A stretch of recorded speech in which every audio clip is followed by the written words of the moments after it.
BlackRock beating the numbers, beating expectations. That's certainly the case this time around. BlackRock rose to the top of the financial system in a short span of I don't worry about inflation as much. I worry about is anemic growth for the next 5 to 7 years. I don't know how we're going to get out of this 2% growth rate. Do you know who is the most powerful person in the world? Some say it's the US president. Others say it's big business leaders like Jeff Bezos and Elon Musk. But there's a secret player, BlackRock. Today, this company has become the world's biggest money manager, handling more than $10 trillion. That's more than any country in the world except for China and the USA. In 1999, BlackRock became a public company. If you bought shares then, your investment would be worth 7,000% more today. That means if you invested $100, it would have grown to $7,000. Isn't that amazing? Now you might be wondering, who are they? What they do? And how does this one company in New York influence every industry and sector in the world? Let's begin with who they are. BlackRock was founded in 1988 by Larry Fink, along with a few other people like Robert Capito, Susan Wagner, Barbara Novick, Ben Golub, Ralph Schlossstein, Hugh Fertair, and Keith Anderson. Its aim was to provide corporations with asset management services to help them manage their risks and investments. Basically, BlackRock helps businesses take care of their money and make smart choices about where to invest. The idea came when Fink in his early days lost $100 million on Boston, and this big loss motivated him and his team to create new and smart ways to manage risks and money. They turned this setback into an opportunity, working hard to come up with better financial practices that changed the way people handle money. BlackRock first got its funding from Pete Peterson of the Blackstone Group, who shared Larry Fink's vision of creating a firm centered around effective risk management. Under this initial partnership, BlackRock essentially operated as an extension of Blackstone, under the name Blackstone Financial Management. In return for a 50% stake in the bond business, Blackstone provided Fink and his team with a substantial $5 million credit line. Remarkably, BlackRock swiftly turned profitable, witnessing a rapid growth in its assets. By 1989, the group's assets soared to $2.7 billion, marking a quadruple increase. During this period, Blackstone's ownership in Fink's company reduced to 40%, while Fink and his group held the majority 60% share. In 1992, the firm transitioned its name to BlackRock, and by the close of that year, it was managing a substantial $17 billion in assets. This figure surged even further, reaching $53 billion by the end of 1994. During this transformative phase, Fink became the chairman and CEO of BlackRock Inc. BlackRock grew really fast over the years, thanks to its smart business moves and buying other companies. By 2004, it managed a whopping $1 billion in assets, which was already a huge deal back then.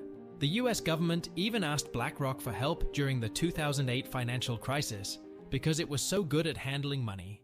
By 2009, BlackRock became the biggest asset manager in the world, even bigger than the largest bank in China.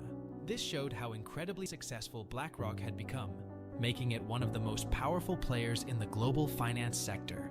BlackRock is a big company that has a lot of power all around the world. They own parts of many large banks in the US and control parts of many companies on almost every continent. They are involved in various industries like making cars in Germany and gold mining in South America and South Africa. The financial world is always changing, and what worked a few years ago might not work today. BlackRock knows this, so they created a smart computer system called Aladdin. Aladdin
Everything we investment firms also have a significant influence on what kinds of foods and drinks end up on the store shelves.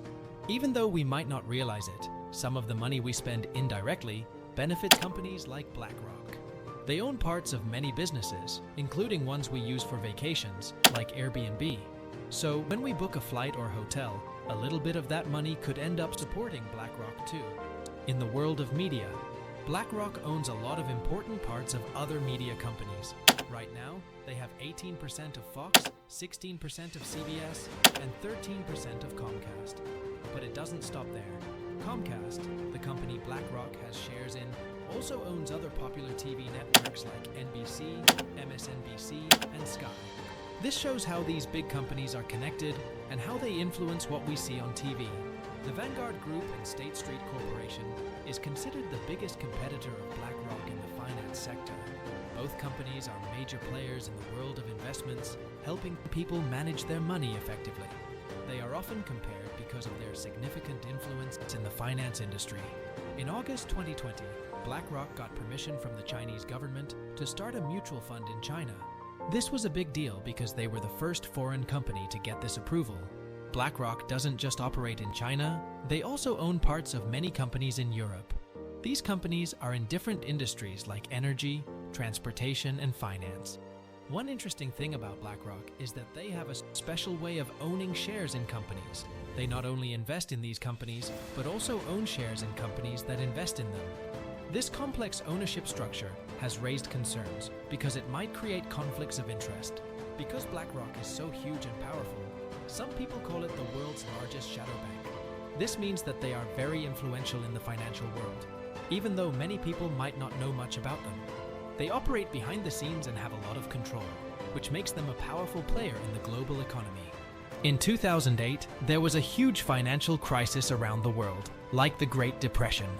Wall Street, a big financial area in the US, was in trouble and needed help from the government. In Washington, D.C. government asked for help from a company called Blackrock. This company was given the job of handling a ton of money from other failing companies. They did this without anyone else getting a chance to do it. The leader of Blackrock, Larry Fink, became super important during this time. Even though people used to make fun of him in the money world, now he was really important. He became the connection between Wall Street, the big money companies, and the Washington government. Blackrock's involvement was a big secret, and they deal with a huge amount of money. People started talking about how much power they had. Some even said they were like a secret government in the money world. In the end, Blackrock made a lot of money from these deals, and it made people wonder about the impact of such hidden influence in the money world. This company owns everything, like when you plan your holiday and fly on big airlines like American Airlines or Air France. You might not know that a big company called Blackrock owns part of these airlines. Even if you choose other airlines, Blackrock also owns part of the companies that make the planes you fly in, like Boeing and Airbus. When you stay in a hotel and want to write a review on TripAdvisor, remember that Blackrock has a hand in that too.